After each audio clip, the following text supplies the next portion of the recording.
સુરત જિલ્લામાં એસઆઈઆરની કામગીરી અંગે જિલ્લા ચૂંટણી અધિકારી ડોક્ટર સૌરભ પારધીએ એક પ્રેસ કોન્ફરન્સ યોજી માહિતી આપી હતી। આ પ્રેસ કોન્ફરન્સ દરમિયાન તેમણે જણાવ્યું હતું કે 4 નવેમ્બર 2025 થી 14 ડિસેમ્બર 2025 દરમિયાન બીએલઓ દ્વારા મતદારોના ફોર્મ ભરવાની કામગીરી હાથ ધરવામાં આવી હતી। આ સમયગાળા દરમિયાન 25,05,311 મતદારોનું મેપિંગ પૂર્ણ થયું, જ્યારે 11,17,882 મતદારોનું મેપિંગ થયું નથી। મેપિંગ થયેલા અને ન થયેલા મળીને કુલ 36,23,193 મતદારોની યાદી આજે પ્રસિદ્ધ કરવામાં આવી છે, જેમાં 18,78,949 પુરુષ મતદારો, 17,44,144 સ્ત્રી મતદારો, 100 અન્ય મતદારો નોંધાયા છે। મેપિંગ ન થયેલા 11,17,882 મતદારોને 19 ડિસેમ્બર 2025 થી 10 ફેબ્રુઆરી 2026 દરમિયાન નોટિસ આપવામાં આવશે।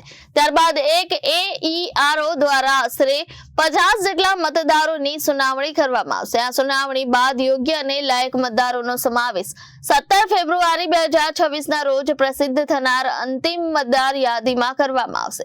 નોટિસ મળેલ મતદારોને તેમના જરૂરી પુરાવા સંબંધિત મતદાર નોંધણી અધિકારી સમક્ષ રજૂ કરવાના રહેશે। વાંધા અરજી રજૂ કરવાનો સમયગાળો 19 ડિસેમ્બર 2025 થી 18 જાન્યુઆરી 2026 સુધી રહેશે। જે મતદારોએ અગાઉ ફોર્મ પરત ન આપ્યા હોય તેમને નવું ફોર્મ 6 ભરવું પડશે અને તેની સાથે જરૂરી પુરાવા રજૂ કરવાના રહેશે। હાલ સુધી તૈયાર થયેલી મતદારોની યાદી સુરત જિલ્લા કલેક્ટરની અધિકૃત વેબસાઇટ પર પ્રસિદ્ધ કરવામાં આવી છે। સૌને નમસ્કાર।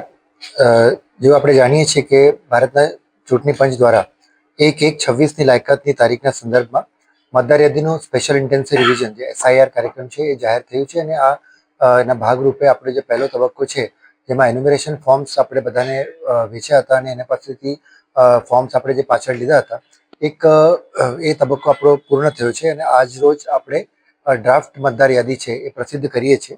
ડ્રાફ્ટ મતદાર યાદીમાં કુલ 36,23,193 ટોટલ મતદારોનો સમાવેશ થાય છે। આમાંથી 25,05,311 મતદાતાઓનું મેપિંગ થઈ ગયું છે અને 11,17,882 જેટલા મતદારો છે જેમની મેપિંગ ના થયેલ હોય। હવે આગળના તબક્કે આ બધા જ નોન મેપિંગ મતદારોને નોટિસ આપવામાં આવશે અને પુરાવો જે છે એક એડિશનલ ઈઆરઓની સમક્ષ જે છે પુરાવો રજૂ કરીને રજૂ કરે તો ફાઇનલ યાદીમાં એમનો સમાવેશ થઈ શકશે। આ સાથે જ આવતીકાલથી આપણે જેટલા પણ જે લોકો નવા મતદાર થવા માગે છે અને જે લોકોના જે શિફ્ટિંગના પ્રોસેસ છે તો ફોર્મ 6 અને 8ની જે પ્રક્રિયા છે એ પણ સ્ટાર્ટ થઈ શકશે અને આવનારા 1 મહિનામાં એ પણ પ્રક્રિયા જે છે આપણે પૂરી કરવાના છે અને એના ઉપર ડિસિઝન લઈને ફાઇનલ મતદાર યાદી જે છે ફેબ્રુઆરીમાં પ્રસિદ્ધ થશે। Reporter Arvind Rathod, Janadesh news, Surat.